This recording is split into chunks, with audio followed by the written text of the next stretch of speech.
Nous sommes dans le sud de l'Albanie et c'est dans une forteresse du XIIIe siècle que se tourne un chapitre très peu connu de l'histoire récente européenne. C'est la première fois depuis 70 ans qu'une coproduction russo-albanaise voit le jour, une histoire qui touche les deux pays puisqu'elle raconte comment les couples mixtes d'hommes albanais et de femmes russes ont été séparés ou internés suite à la rupture diplomatique entre Moscou et Tirana. C'est un film sur les années 60, c'est un film historique, on peut le dire avec certitude. Il y a deux pays qui étaient très unis à l'époque, dans les années 60, mais qui ont ensuite connu la rupture de leurs relations.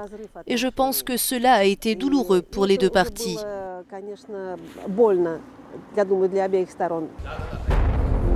Le scénario du film a été coécrit par le célèbre romancier albanais Ismail Kadare, souvent pressenti pour le prix Nobel de littérature et fin connaisseur de l'histoire de son pays.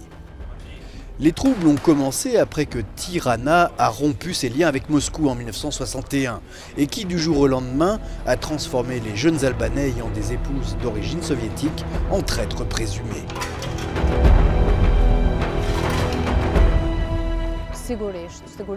C'est tragique, parce que les raisons pour lesquelles ces femmes se sont retrouvées ici, en prison, sont tellement absurdes et étranges, et celles qui n'ont pas fait de compromis avec ce qu'elles pensaient ne pas être juste ont payé les conséquences que nous traitons dans ce film. Il n'y a pas de données sur le nombre de couples qui ont rejoint les dizaines de milliers d'opposants emprisonnés ou condamnés aux travaux forcés pendant les 40 ans de communisme en Albanie. Le réalisateur Yuri Arabov décrit le film comme un hommage à toutes les victimes innocentes des régimes totalitaires.